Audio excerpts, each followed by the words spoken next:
오늘은 산상수는 이제 요거 신년 특집 끝나면은 산상수를 다시 하게 되고, 오늘은 하나님이 임재하실 때라는 제목으로 요한복음 21장 3절부터 6절까지 우리 다 같이 읽어보죠. 시작. 시몬 베드로가 나는 물고기 잡으러 가노라 하매 저희가 우리도 함께 가겠다 하고 나가서 배에 올랐으나 이 밤에 아무것도 잡지 못하였더니 날이 새어갈 때 예수께서 바닷가에 서서시더나 제자들이 예수신 줄 알지 못하는지라. 예수께서 이르시되 얘들아 너에게 고기가 있느냐 대답하되 없나이다. 가라사대 그물을 배 오른편에 던지라 그리하면 얻으리라 하신대 이에 던졌더니 고기가 많아 그물을 들 수 없더라. 아멘. 만약에 여기에 한 글자라면 뭐가 들어갈까요? 베드로의 심정으로 들어가 보세요. 그죠? 네, 굉장히 잘 맞추셨습니다. 시몬 베드로가 나는 물고기나 잡으러 가노라. 그러니까 베드로는 절망을 했어요. 그죠? 어디서 절망하느냐? 이 사역에서 절망을 합니다. 그죠? 예수님을 3번 부인할 때, 그죠? 완전히 그것이 그러니까 깨트려지는 거예요. 그래서 깨지는 거죠. 그죠?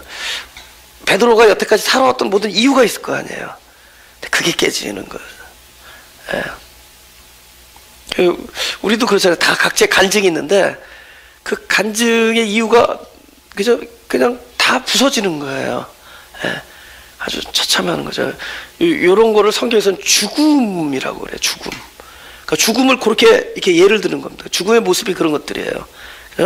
완전히 베드로의 자기가 살아있다고 여기는 것들이 산산조각 나는 거죠. 자기 어떤 자신 있는 것들 있잖아요. 다른 건 몰라도 충성심, 아니면 의지, 확고한 그런 어떤 그런 거 이제 의리 이런 거 이게 다 깨지는 거잖아요. 근데 그 순간에 누가 울어버렸죠? 뭐가 울죠? 닭이 울잖아요. 닭이 운다는 건 빛이 도래하는 거잖아요. 그래서 아침을 알리는, 그죠? 그러니까 가장 깜깜한 순간에 빛이 도래하는 거예요. 가장 깜깜한 순간에. 이게 딱 동시적인 거예요. 예. 그래서 우리가 가장 깜깜한 것이 최극점에 달한 거, 이걸 사망이래요, 사망. 완전 그 사역 앞에서 자기의 존재 이유, 내가 이 땅에 하나님이 나를 부르신 어떤 그 목적 앞에서 딱 죽음을 경험하는 거예요. 딱 죽음을 경험하는 그 순간에 오히려 빛이 임하는 거예요. 이게 없으면 이것도 없고, 이게 없으면 이것도 없습니다. 동시적인 거예요. 우리에게 빛이 임한다는 것은 나에게서는 철저한 사망을 경험하는 지점. 그죠? 그렇게 자신하던 것들 다 부서지는 겁니다. 그래서 지금 그 이후에 하나님께서 어떻게 사망한 자들을, 그죠? 어떻게 찾아오셨으며 어떻게 역사하시는지, 그죠? 잠깐만요.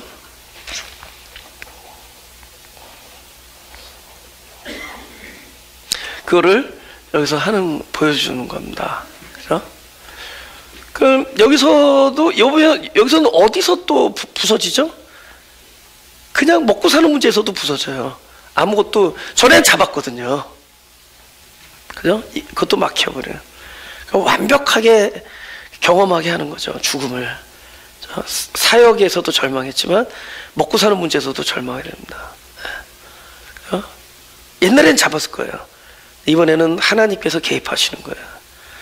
물고기들한테 명령을 하셨겠죠. 아주 그냥 똘똘 뭉쳐가지고 물고기들이 오늘 절대로 잡히면은 요한복음이 뒤틀린다. 그래서 절대로 안 잡히려고. 그래서 그저 하나님께서는 그저 그 물고기들을 사용하셔 한 마리도 못 잡게 만드시는. 그런데 예수님께서 옆에 계셨다는 거예요. 바닷가에 서셨으나 임재했다는 거죠. 근데 문제는 알지 못한다. 그러니까 내가 인식을 안 한다고 존재하지 않느냐 이거죠. 하나님께서 우리에게 여러 가지 본능을 주셨지만, 그래서 결정적인 본능이 우리가 결정적인 순간에 그동안에 하나님의 임재를 가리던 많은 것들, 그것들이 다 부서지고 사라지면은 아버지 이름을 부르는 그런 본능을 우리에게 심어주는 거예요. 그래서 탕자 같은 경우에 아버지 부르잖아요. 비로소 궁핍한지라. 먹을 돼지 주업 열매도 다 떨어지고 나니까 아버지. 이건 어떤 특별한 사람의 신앙이 뭐 돈독해서 그런 게 아니라 저와 여러분에게 그걸 심어준 거예요. 그래서 우리가 아직 그 이름을 부르면 아직 그 지경까지 못 가서 그런 거지, 그 지경에 내려앉게 되면은 우리가 누구 이름을 불러야 되는지를 알게 해놨어요. 아버지. 그죠? 또 하나는 눈에 보이든 안 보이든 하나님이 항상 계시다라는 것을 우리가 믿게 만들었습니다. 근데 문제는 그것을 가리는 것들 때문에 우리가 그걸 생각을 안 하고 인식하지 못하는 거예요. 근데 오히려 그런 것들이 하나하나 떨어져 나가면은 그분의 임재가 더 확연하게 드러나요. 근데 가장 임재가 강할 때 언제일까요? 참 아이러니컬하게도 가장 우리가 살아있을 때 그분의 임재를 느끼는 것이 아니라 완벽한 죽음에 이르면은 오히려 가장 임재가 강하게 드러납니다. 어떻게 죽었는데 그럼 임재를 알 수 있느냐? 그죠? 개봉박두.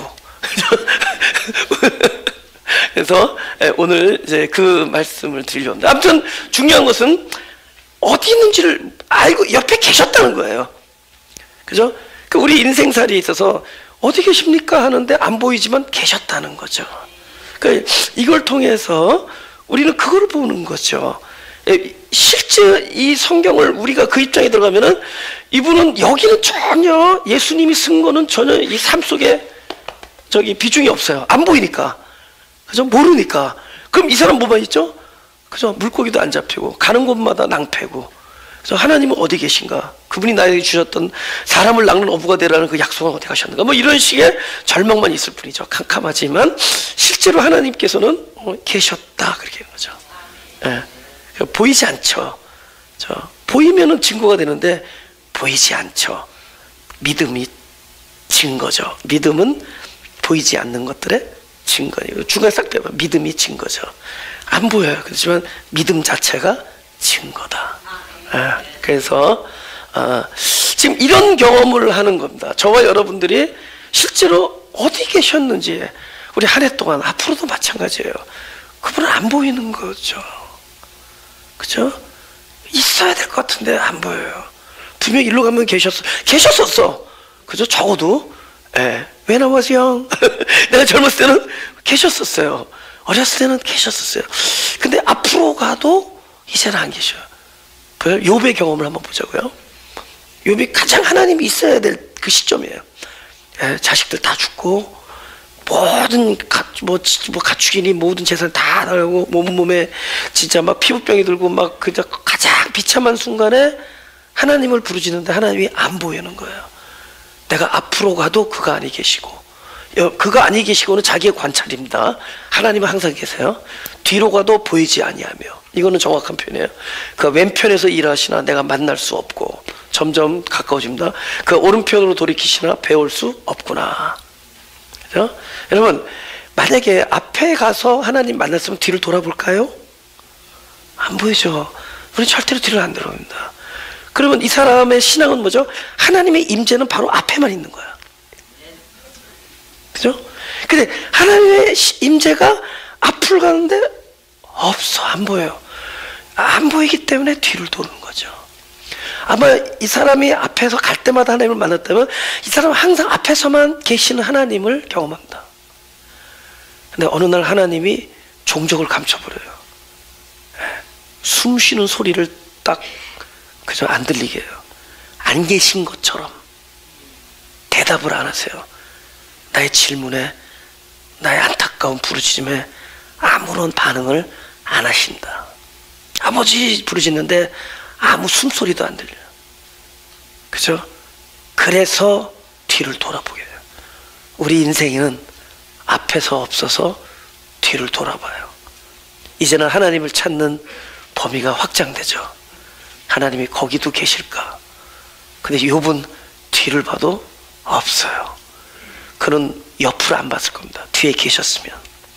뒤에서 안 보이기에, 그는 계시지만은 안 보이기에, 그는 계시지만은 대답을 숨기시기에, 그는 침묵하시기에, 그는 숨소리를 거두어 들으시기 때문에 그는 할 수 없이 옆을 봅니다. 오른편을 봐도 없고 그래서 왼편을 보는 거고, 왼편을 봐도 없어서 오른편을 보고. 여러분, 도무지 안 보이죠? 이제는 어디를 볼까요? 하나님이 절대로 이곳에는 계시지 아니할 것 같은 곳, 그것을 뒤지기 시작합니다. 모르겠어요. 저도 거기까지 가본 적이 있어요. 저도 화분 밑을 들여다본 적이 있습니다. 냄비 뚜껑을 열어본 적이 있어요. 그죠? 앞뒤가 안 보이면 냄비 뚜껑 열어봐요. 우리는 앞에서 하나님을 만나기 시작하면 절대로 냄비 뚜껑을 열어보지 않아요. 절대로 커튼을 쳐보지 않습니다. 어느 날 커튼을 열어보고 거기도 안 계시면은 진짜 이런 냄비 그릇을 열어본 데다, 화분 밑을 들어본 데다. 점점 하나님을 찾죠. 하나님을 부르짖죠.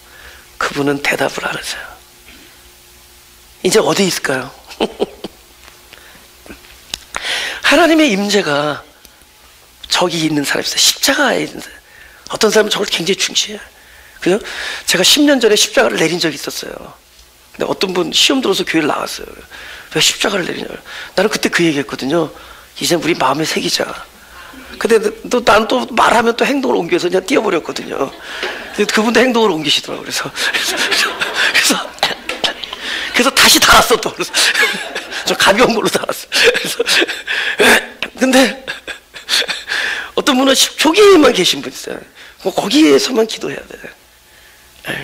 그죠? 어떤 분은 그저 예배 시에만 하나님이 계십니다. 어떤 분은 더 가까워서 하나님과 대화하는 사람도 있어요. 그렇죠? 하나님 이렇게 대답하셨다. Very close. 그죠?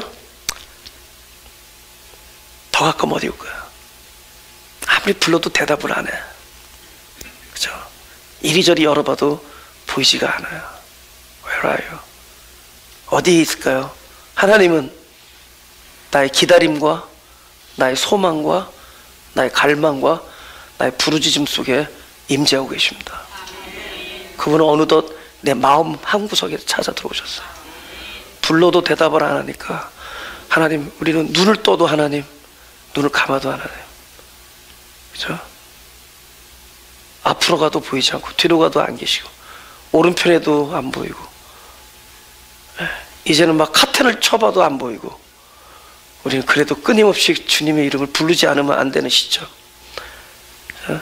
결국 그분은 우리의 소망 안에 계십니다. 내 갈망 속에 계세요. 내 부르짖음 속에 그분은 계십니다. Wherever you go, 그곳에 계세요. 그 presence of God, 하나님의 임재는 그냥 그렇게 모양만 다양할 뿐 그분은 계십니다. 그분은 이러한 방식으로 점점 우리에게 가까이 임재하시는 거예요. 할렐루야. 지금 주님은 제자들에게 그렇게 임재하시는 겁니다. 우리 창세기 37장 39장이죠. 39장 19절 23절입니다. 이건 보디발과 보디발의 아내한테 억울하게, 그죠? 거짓 증거한 거잖아요. 그러니까 보디발이 주인입니다. 주인이 그 아내가 자기에게 고하기를 당신의 종이 내게 이같이 행하였다 하는 말을 듣고 심히 노한지라. 이 요셉의 주인이 그를 잡아 옥에 넣으니 그 옥은 왕의 죄수를 가두는 곳이었더라. 요셉이 옥에 갇혔으나 여호와께서 요셉과 함께 하시고 그의 인자를 더하사 전옥에게 은혜를 받게 하시며. 잠깐요.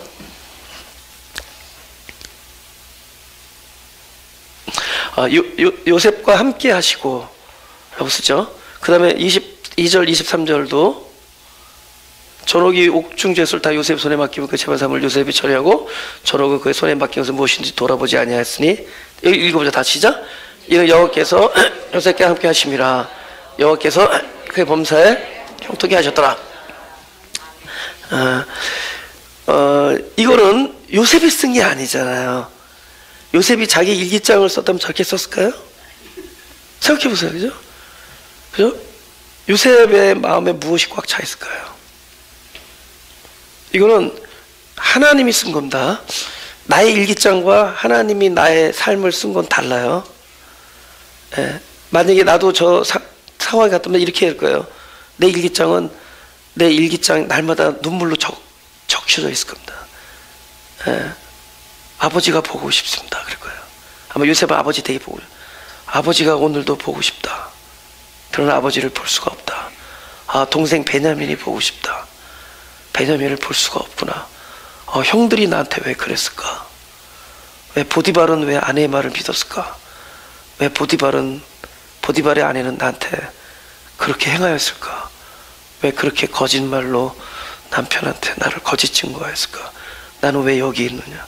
하나님께서 나에게 주신 꿈은 어디로 사라졌는가? 그 꿈의 내용은 뭔가? 나는 순종했는데 나는 오늘도 아버지 이름을 부르다 눈물로 침상을 적시는구나. 아마 우리는 그렇게, 우리 인생의 일기장을 내가 쓴다면은 어느 한 줄도 특별히 이런 상황에서 하나님이 함께 계셨다라는 단어를 쓰지, 그런 센텐스를 쓰지 않았을 거예요. 그 누구도 형통이라는 단어를 쓰지 않았을 겁니다. 너무 원통합니다. 너무 힘듭니다. 너무 비참하고 너무 억울합니다. 그죠? 이거는 요셉이 쓴 게 아니에요. 아마 저와 여러분은 그렇게 쓸 겁니다. 나는 그 사람 때문에 지금 이 자리에 있습니다. 그 사람이 내 마음을 갈기갈기, 진짜 아까 일부에서는 그 인간이라고 그러더라고요. 그 인간이요 그러더라고요. 네, 그 인간이 나를 이 자리로 보냈습니다. 그죠? 내 눈물로 침상을 적십니다. 내 침상이 눈물로 썩어 들어갑니다. 그 사람들이 내가 그 사람들을 잘못 만났습니다. 그때 내가 그 사람들에게 잘못 대답을 했습니다. 잘못 약속을 했습니다. 선택을 잘못했습니다. 잘못 만났습니다. 분하고 원통합니다. 너무 억울합니다. 아버지가 보고 싶습니다. 우리 아버지가 보고 싶습니다. 나를 사랑하는 아버지, 내 고향을 돌아가고 싶습니다. 내 사랑하는 동생을 보고 싶습니다. 형들이 왜 그랬는지 따져 묻고 싶습니다. 어느 형 하나라도 와서 왜 나를 이곳에 보냈는지 묻고 싶습니다 라고 얘기할 거 아니냐고요. 그죠? 아마 일기장을 그렇게 썼을 거예요. 근데 하나님은 그때 상황을 뭐라냐? 여호와께서 함께 하셨다. 그의 범사가 뭐예요? 쫓겨나고, 그죠? 팔려가고, 죽을 뻔하고, 구덩이에 있다가, 감옥에 있다가, 그죠? 이런 범사에 하나님께서 형통케 하셨다고 쓰시는 거예요. 그러면 우리도 그런 범사를 가지고 있습니다. 우리도 그 슬픈 일기장을 쓸 수밖에 없는 사람들이에요. 그러나 하나님은 나의 일기장을 이렇게 쓰실 거예요. 1000년이 지난 다음에 글을 쓰신다면은 그와 함께 있었다. 그가 그곳에 있을 때, 홀로 두려움에 떨고 있을 때 나는 그곳에 있었다. 그러나 제자들이, 내 사랑하는 내 아들이 나를 알아보지 못했다. 똑같죠. 디베라에서 예수님께서 밤새 계셨으나 그들은 물고기가 안 잡히는 것만 경험하고 있습니다. 그러나 그분께서 나는 그곳에 밤새 서 있었다. 내가 그렇게 모든 사람이 나를 질타하고 손가락질할 때, 그렇게 외로울 때, 그렇게 고독하고 찬양하고 우울하고 비참하고, 그런 그 당시에 하나님께서 그러니까 나는 그곳에 있었다. 그의 범사가 형통하였더라. 이렇게 쓸 겁니다. 본인은 모른다는 거죠. 저와 여러분은 이걸 모른다는 겁니다. 그러나 때가 이름에, 그죠? 50장 20절, 창세기 50장 20절 다 같이 한번 읽어보고, 이것도 똑같은 그 요셉이 다 같이 시작. 당신들은 나를 해하려 하였으나 하나님은 그것을 손으로 바꾸사 오늘과 같이 만민의 생명을 분하게 하셨네. 여기서 여태까지 꽉 찬 게 뭐예요? 이 사람의 삶 속에 꽉 차 있는 게 사람 생각일 거 아니에요. Let's think about that. 우리 요셉이 그죠? 하나님 생각했을 것 같아요. 하나님 부르짖었겠지만, 우리가 하나님을 부르짖지만 우리 생각에 뭐로 꽉 차 있어요? 부르짖게 하는 이유를 가져다 주는 그 인간이 생각나죠. 그 인간이 차 있을 거 아니에요. 우리가 아버지 그러지만 사실 아버지를 부르면서도 우리 마음속에 뭐로 차 있어요? 그래서 나를 아버지라고 부를 수밖에 없게 만든 그 인간으로 꽉 차 있잖아요. 그 사건, 그때, 그 일, 이걸로 꽉 차 있을 거 아니에요. 나에게 일어났던 그 일, 현재 일어나고 있는 그 일, 그 상황, 그죠? 그 사람들, 요셉이 형님들이라면, 보디발의 아내라면은, 그죠? 누구예요? 술 맡은 관원장. 우리에게도 술 맡은 관원장이 있고, 우리에게도 보디발의 아내가 있고, 우리들도 형님들이 있어요. 우리들도 그리워하는 아버지가 사랑하는 동생이 있지만, 동시에 우리들 팔아넘기는 형들도 있다는 거죠.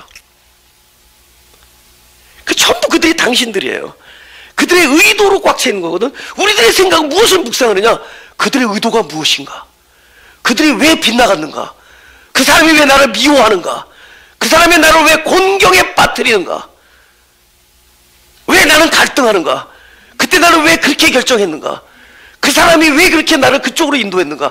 우린 전부 사람의 생각과 사람의 모양새로 꽉 차 있대도, 꽉 차 있대도, 그것들이 어떤 사람들이 상처가 된다고.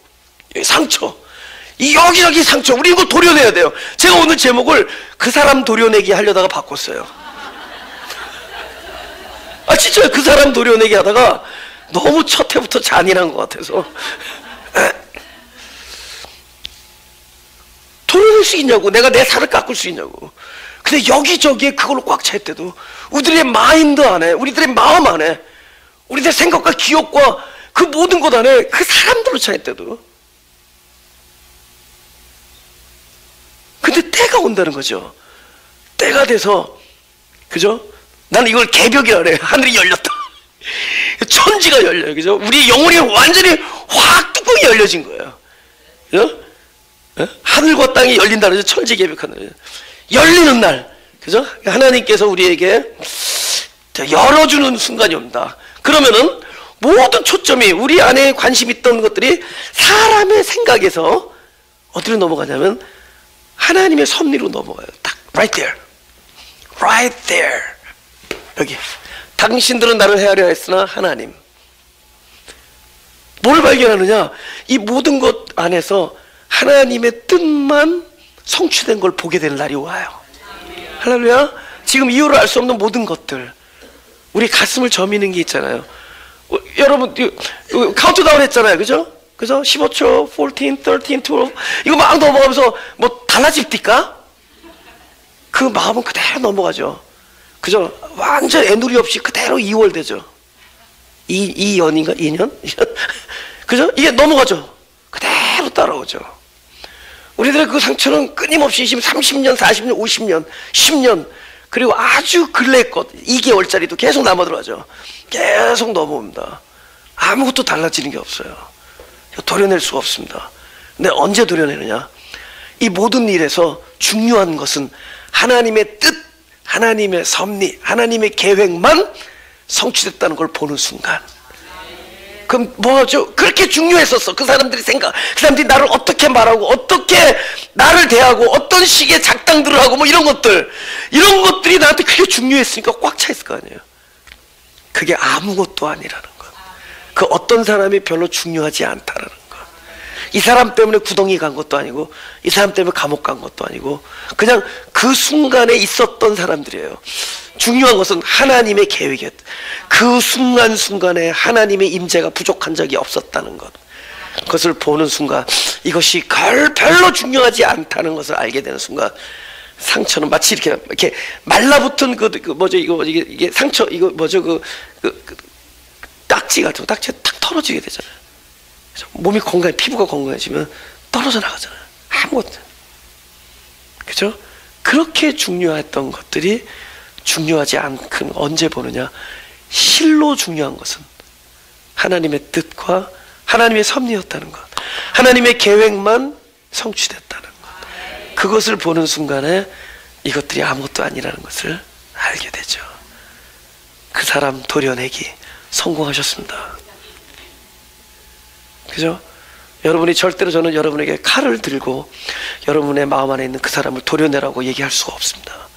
도려내면 또 찾아오니까요. 오늘 지우면 내일 또 나올 겁니다. 그래서 그 생각들은 여러분을 찾아갈 거예요. 마치 해 아래서 거스르면 그 그림자를 떨쳐버리고 싶어도 그림자가 끊임없이 쫓아오듯이 그 상처는 절대 우리가 도려내도 그 자리에 또 나타날 겁니다. 계속 오히려 도려내고자 하는 노력과 합쳐서 우리의 고통을 가중시킬 거예요. 네. 그러나 여기서 무엇이 더 중요한 것이고 무엇이 성취되느냐를 보는 순간, 그러니까 사람에게서 하나님으로 넘어가는 순간, 이것은 그냥 아무것도 아니었다는 것. 여기 자유가 있고 치유가 있는 거죠. 할렐루야. 하나님의 임재는, 그렇죠? 그렇게 우리에게 찾아옵니다.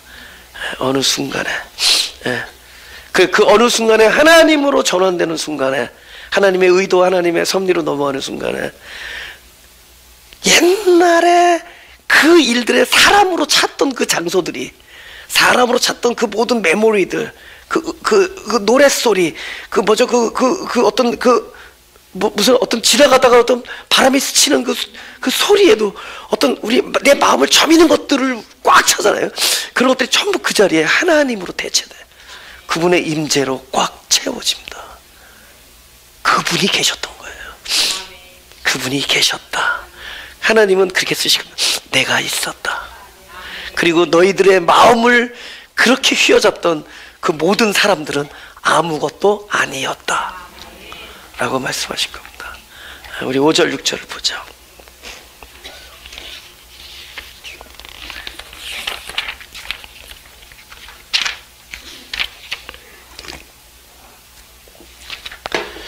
예수께서 이르시되 얘들아 너에게 고기가 있느냐 대답하되 없나이다.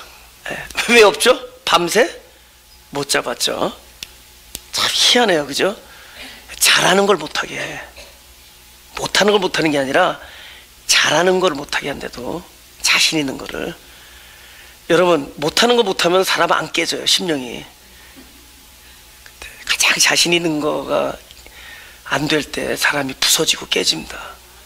깨어짐이 커지면 죽음에 이르게 돼요. 존재가 죽음을 경험하게 돼요. 나는 아니구나, 그죠? 그러니까 베드로는 2번이나 그렇게, 2번이 아니구나, 처음에도 헤맸었죠. 예수님 만날 때. 그 다음에 닭이 3번 울기 전에 완전히 부서지죠. 지금도 또 계속 부서지는 거예요, 그죠? 그러니까 베드로는 다 실패했죠. 영적인 실험도 실패하고 자기의 육적인 삶의 방식도 그래서 다 깨지는, 이거 완전히 깨지는 거예요. 사역적으로 절망하고, 그리고 자기의 삶도 여기서는 죽음을 경험하게 합니다. 하나님께서 하시는 일이 밤새, 웬일이지? 내가 이거 이 정도면 잡을 수 있었는데, 이 정도면 내 먹고 살면, 설마 내가 길거리에서 동냥을 하게 될 줄은 꿈에도, 설마 내가 이렇게 도망다니면서 빚쟁이되고 이렇게 될 줄은, 설마 내가 저 처지가 될 줄은. 근데 그 자리에 있게 되는 거거든. 완벽하게 깨지는 거예요. 완전히 바스라집니다. 죽는 거예요. 죽음에까지 이르러요. 그러니까 예수님께서 뭐라냐면, 가라사대 그물을, 다 같이 한번 시작. 가라사대, 시작. 가라사대 그물을 배 오른편에 단지하랴. 그리하면 얻으리라 하신데, 이에 던졌더니 고기가 많아 그물을 들 수 없었더라. 오케이. 베드로가 처음 예수님 만났을 때도 밤새도록 수고했는데 안 잡혔는데, 예수님께서 탁 나타나서 이번에는 어디라 던지냐면 깊은 데 던지라 그래. 기억나시죠? 깊은 데 던지라 그래. 오케이. 사람들이 처음에는 어디다 던질까요? 아는 데 던지죠. 잡힐 만한 데 던지라, 그죠? 그동안의 내 경험과 내 여태까지 노하우와, 그죠? 그런 것들이 살게 해줘. 나는 이것 때문에 사는구나, 그래. 근데 어느덧 아는 곳에, 그죠? 딱 하나님께서 딱 통제, 다 막아버려. 여러분, 아는 것을 막아버릴 때가 있대도, 그런 거 경험하셨죠? 지금 베드로처럼 돼가고 있는 중입니다. 지금 점점 하나님께, 그죠? 근데 이번에는 깊은 데는 뭐죠? 알 수가 없는 곳이에요. 저게 던져서 나올지 안 나올지 모르는 곳이에요. 근데 이거는 언제 던지죠? 아는 곳에서 절망하면 던져요. 내가 알던 곳에서 절망하면 이번에는 알지 않는 곳에 닻을 내려요. 그죠? 이 낚시줄을 내리고. 왜 그러죠? 여기서 절망했기 때문에 하나님을 여기서 못 찾으니까 여기서도 찾는 거야.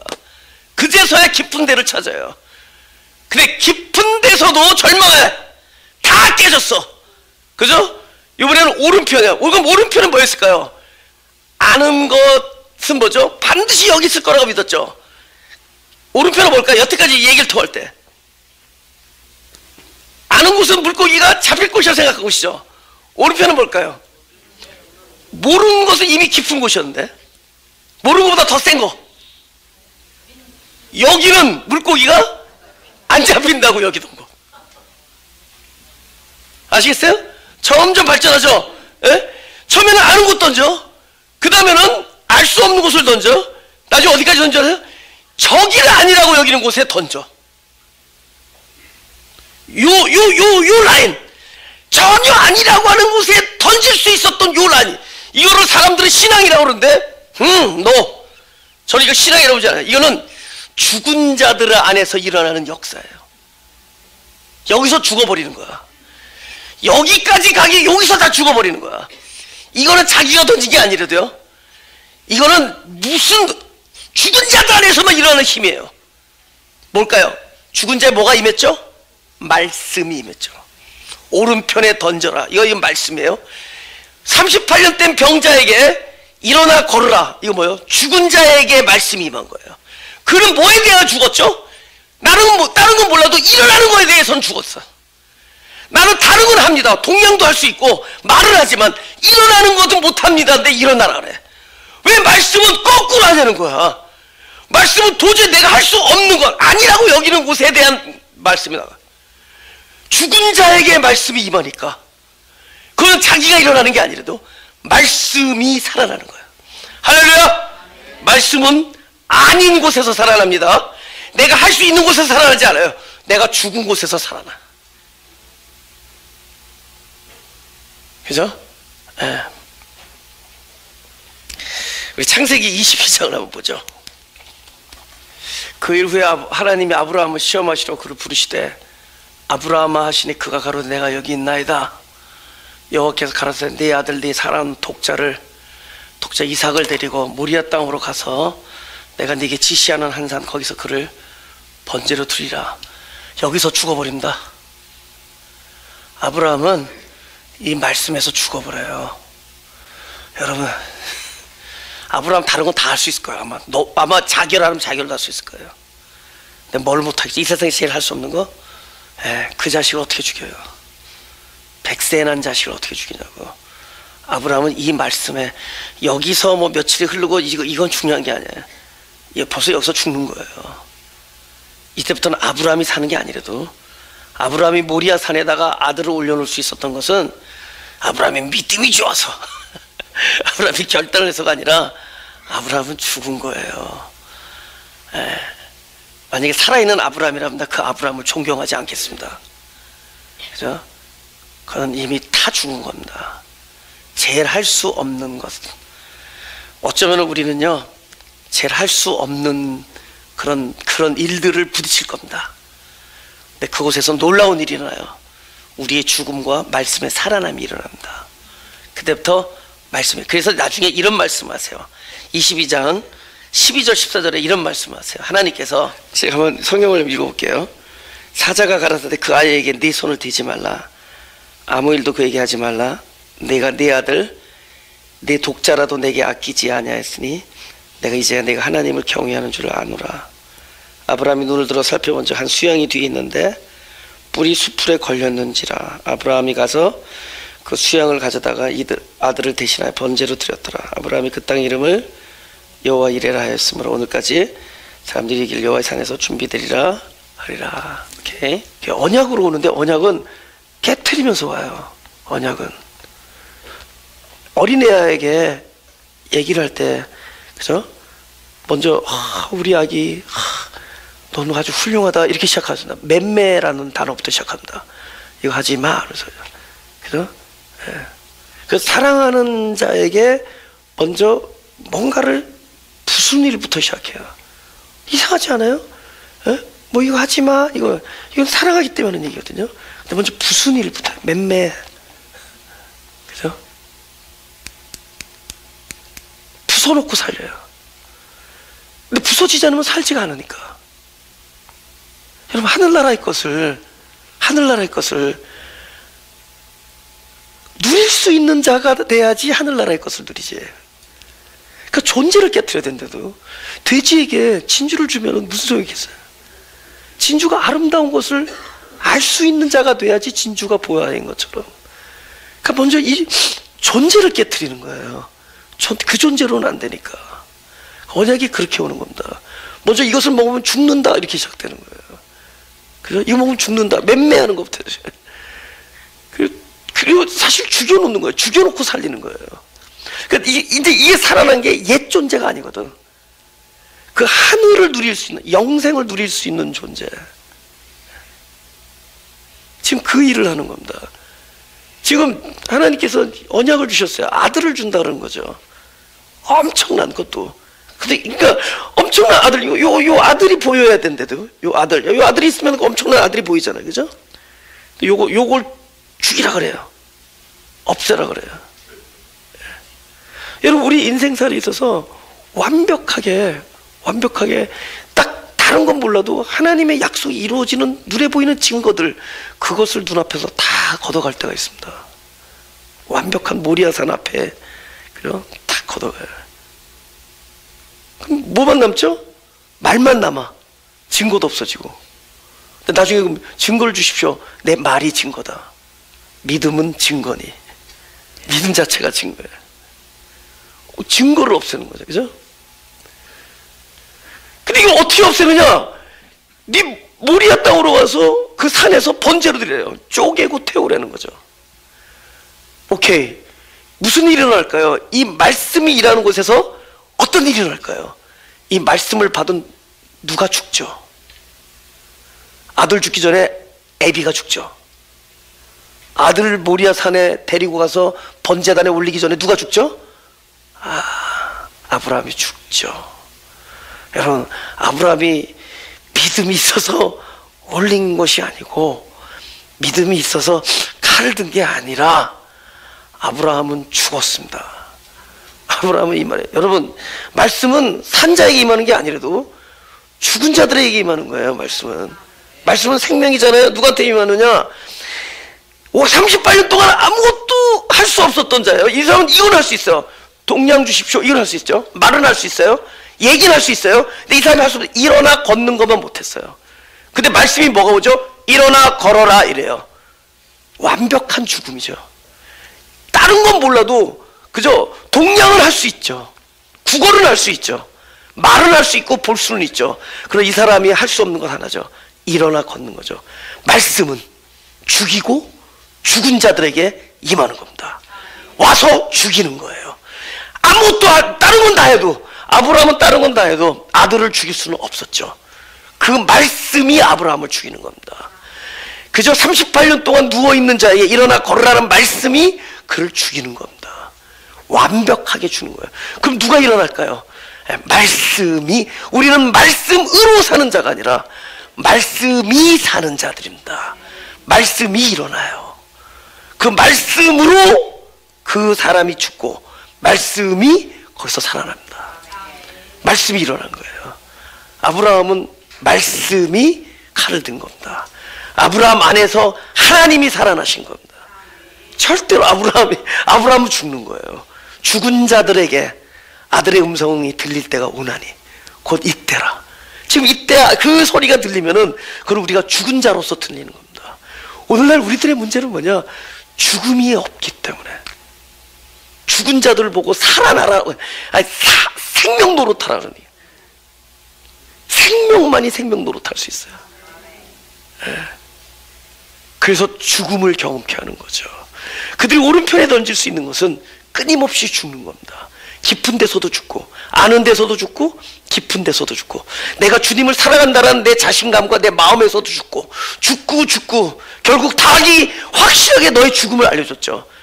나의 캄캄함, 나의 흑암을 보여줬죠. 그 순간에 빛이 임하는 거야. 가장 죽음의 장소에 생명이 일어나는 겁니다. 죽은 자들에게 말씀이 들리는 거예요.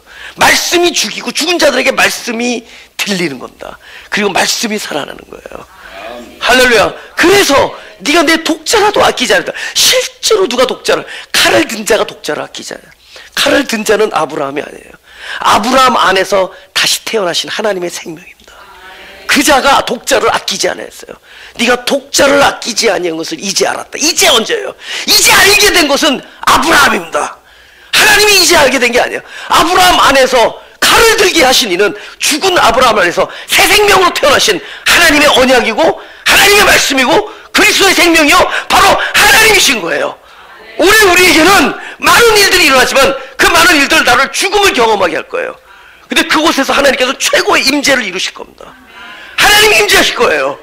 그곳에서 살아나셔서 그 임재는 옆에 계신 임재가 아니라 나의 팔이 될 것이고 독자라도 아끼지 아니하시는 그 신앙이 될 것입니다.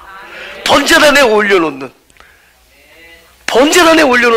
그리고 거기서 그 결박하고 칼을 드는 그 임재의 그 주관자, 최고의 임재, 올해 우리를 죽음에 이르게 하는 모든 일들은 그분의 임재를 가장 완벽하게 경험케 할 것이에요. 내 독자라도 아끼지 아니한 하나님의 생명. 14절 한번 읽어보죠. 다 같이 시작. 아브라함이 그 땅 이름을 여호와 이레라 했으므로 오늘까지 사람들이 이기를 여호와의 산에서 준비되리라. 주님께서는 지금도 당신의 임재를 가장 가까운 우리의 생명의 중심에 오실 때까지 준비하십니다. 그 준비의 컨텐트가 우리들의 절망과 죽음이라 할지라도 그분의 임재하심에 대한 준비는 끊임없이 우리 한 해를 통해서 경험되실 거예요. 그곳에 희망이 있고 희락이 있고 평강이 있어요. 참된 기쁨은 그분이 내 안에 임재하실 때예요. 우리의 임재를 당겨야 돼요. 그분의 임재를 저 앞에 계신 임재 안에서, 내 앞에서 말씀하시던 임재 안에서 철저히 내 안에서 살아나시는 임재로 전환돼야 됩니다. 그곳에 참된 평강이 있고 자유가 있어요. 할렐루야. 가슴에 손을 댑시다.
오른손 들고요.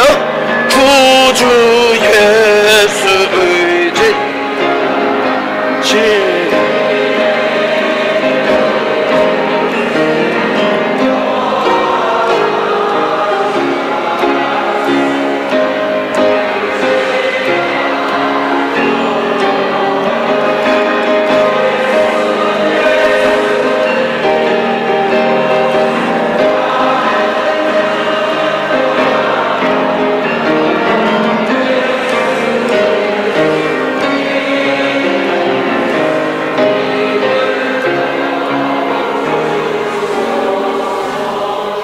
기도하겠습니다. 하나님, 이 한 해 주님께서 우리 안에 가장 깊은 곳에 임재하시려고 또 많은 일을 준비하신 것을 믿습니다. 하나님의 일만 성취되게 하는, 하나님의 일만 성공하게 되는 그런 한 해가 되게 하여 주옵소서. 우리들에게 꽉 차 있던 우리들의 마음과 우리들의 기억과 우리들의 생각 속을 떠나지 아니하는 많은 사람들이 그 자리가 이제는 하나님의 임재로 변하는 축복이 있게 하여 주옵소서. 감사합니다. 예수님 이름으로 기도드렸습니다.